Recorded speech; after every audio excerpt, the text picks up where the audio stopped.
কাসেম সিদ্দিকী ঝাঁপ মেরেছ, বুঝবে চাচি বেলা হলে।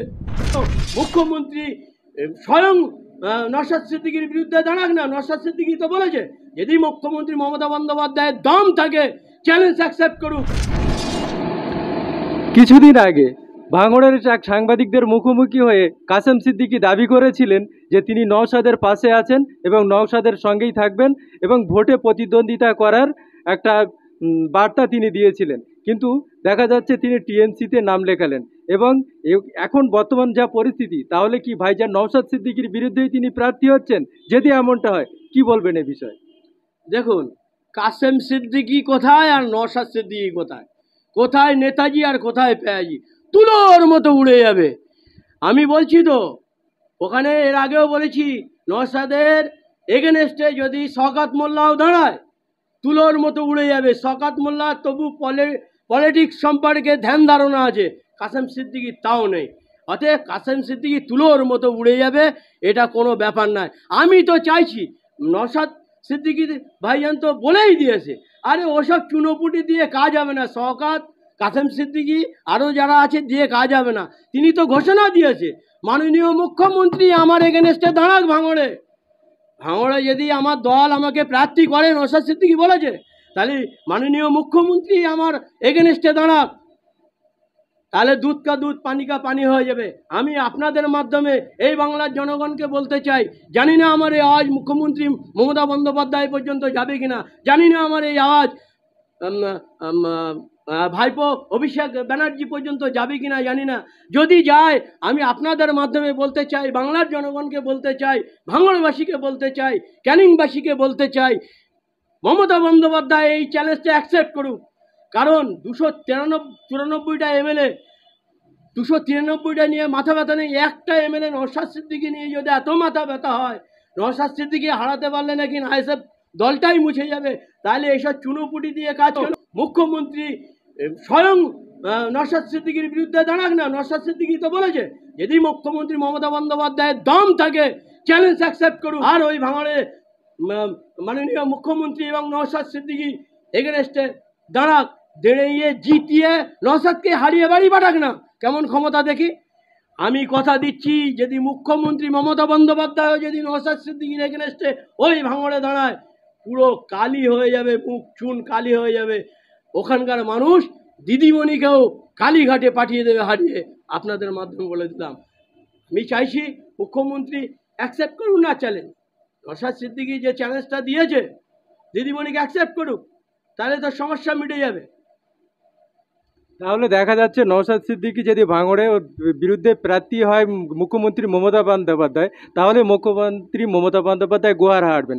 কত ভোটে হাঁটবেন বলে আশা করছেন, যেহেতু জোট হচ্ছে? দেখুন, প্রচুর ভোটে হারবে, প্রচুর ভোটে হারবে। শুভেন্দু অধিকারীর সঙ্গে দাঁড়িয়েছিল না, সেখানকার প্রেক্ষাপট আর ভাঙড়ের প্রেক্ষাপট আসমান জমিন ফারাক আছে। ভাঙড়ের মানুষ আজকে বুঝতে শিখেছে, ভাঙড়বাসীকে নিয়ে দীর্ঘ স্বাধীনতার পর থেকে তাদের ইউজ করা হয়েছে, তাদের দিকে তাকানো হয়নি, এখনও তাকানো হয়নি। ভাঙড়বাসী আজকে বুঝতে পেরেছে। অতএব সেই ভাঙড়ে যদি দিদিমণি নওশাদের এগেনস্টে দাঁড়ায়, প্রচুর ভোটে নওশাদ জিতবে এবং ওখানকার মানুষ নওশাদকে জেতাবে এবং মুখ্যমন্ত্রীকে হারিয়ে কালীঘাটে পাঠিয়ে দেবে। শওকত মোল্লা বলছে সবে তো যোগ দিল কাসেম সিদ্দিকী, এবারে তো নওশাদ সিদ্দিকী কোনোদিন টিএমসিতে যোগদান দিয়ে দেবে। ও স্বপ্ন দেখা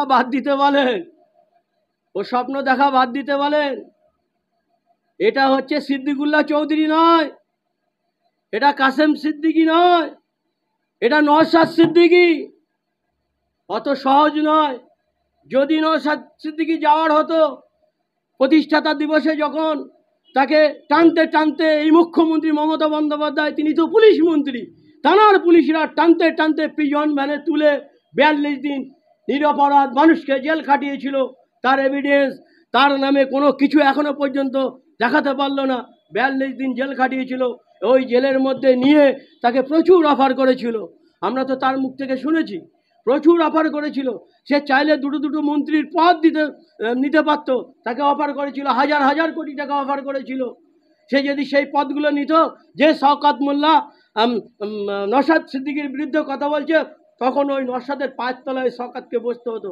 কিন্তু শওকত এই নওশাদ সিদ্দিকী কে যেন মুখ্যমন্ত্রী কখনোই সিদ্দিকুল্লাহ বা কাসেম সিদ্দিকী না ভাবে। নওশাদ সিদ্দিকী গোল্ডেন নওশাদ সিদ্দিকী রত্ন, বাংলার রত্ন। বাংলা এতদিন পরে একটা রত্ন পেয়েছে। সত্যিকারের সেকুলারিজম কাকে বলে, পলিটিক্স কাকে বলে, সবাইকে নিয়ে কিভাবে চলতে হয়, সাধারণ মানুষের যে লাঞ্ছিত বঞ্চিত হচ্ছে তাদের বিরুদ্ধে কিভাবে কথা বলতে হয় বিধানসভায়, সেটা সে দেখিয়েছে। মানুষ মুগ্ধ হয়ে গেছে, যার জন্যই তো তার পিছনে হিন্দু মুসলিম আদিবাসী সবাই ছুটছে। আর এটাই ভয় লেগে যাচ্ছে। নওশাদ সিদ্দিকী এখন মমতা বন্দ্যোপাধ্যায়ের গলার কাঁটা। এই নওশাদ সিদ্দিকী, এই কাসেম সিদ্দিকী তো বলেছে যে নবান্ন কোম্পানি কাঁপছে, মুখ্যমন্ত্রী কাঁপছে, না জানি ওনার চেয়ারটা, মুখ্যমন্ত্রীর চেয়ারটা এই নওশাদই দখল করবে। তানার মুখের কথাটাই আগামী দিনে হবে এই বাংলার মানুষ। এই নওশাদ সিদ্দিকীই মুখ্যমন্ত্রী করবে, আপনারা জেনে রেখে দেন। সে কথা কাসেম সিদ্দিকী বলে গেছে। আজকে হয়তো কিছু টাকার বিনিময়ে, বড় পদের বিনিময়ে সেখানে গেছে, কিন্তু মানুষ তো মেনে নিচ্ছে না। ওনার লজ্জায় মুখ ঢেকে থাকার কথা, কিভাবে এখনো মিডিয়ার সামনে কথা বলছে আমি ভাবতে পারছি না। নির্লজ্জ হলেই তবে এমনটি করতে পারে। তিনি গণতান্ত্রিক দেশ, যে কেউ যে কোনো রাজনৈতিক দলে যেতে পারে। আপনি বলবেন কাসেম সিদ্দিকী নিয়ে এত কেন বলছেন? বলছি তার কারণ আছে। আমরা তো কয়েকদিন আগে খোবাব আমিনকেও দেখেছি, তিনিও একটা রাজনৈতিক দলে অংশগ্রহণ করেছেন, দিল্লিতে গিয়ে অংশগ্রহণ করেছেন কংগ্রেসে। তাকে নিয়ে তো আমরা এত কথা বলিনি, তাকে নিয়ে তো বাংলার মানুষ এত কথা বলেনি। কাসেম সিদ্দিকীকে নিয়ে কেন বলছে? কারণ এটাই, এই কাসেম সিদ্দিকী এই তৃণমূলকে নিয়ে যে ভর্ৎসনা করেছিল, যে কথাগুলো বলেছিল, যে থুতুটা ফেলেছিল, তাদের গায়ে আজকে সেই থুতুটাই চাটতে গেছে। তাই তো আয়নাটা তাদের সামনে তুলে ধরা হয়েছে যে হে কাসেম সিদ্দিকী সাহেব, আপনার বিগত দিনে কি করেছিলেন, কি বলেছিলেন, মানুষের মনের মধ্যে গাঁথা রয়েছে, প্রত্যেকটা মিডিয়ার ক্যামেরা বন্দি হয়ে রয়েছে। আজকে সেটাই আপনার আয়নাটা দেখানো হচ্ছে। তো আয়না দেখে এখন আঁকতে উঠলে হবে না। তিনি কি কাজ করে সময় বলে দেবে।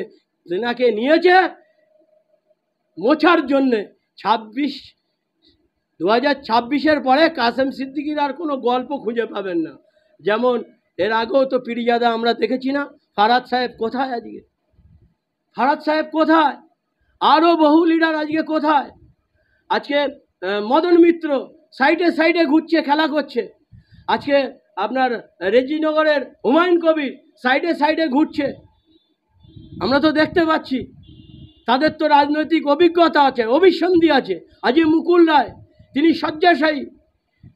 আজকে মমতা বন্দ্যোপাধ্যায় বুকে হাত দিয়ে বলুক তো, মুকুল রায়ের ওনার উত্থানে কোনো ভূমিকা ছিল না? আজকে সেই মুকুল রায় কোথায়? তার দেখার মতো কোনো লোক নেই। কাসেম সিদ্দিকী ঝাঁপ মেরেছ, বুঝবে চাচি বেলা হলে। এটাই আপনাদের মাধ্যমে বলে দিতে চাই।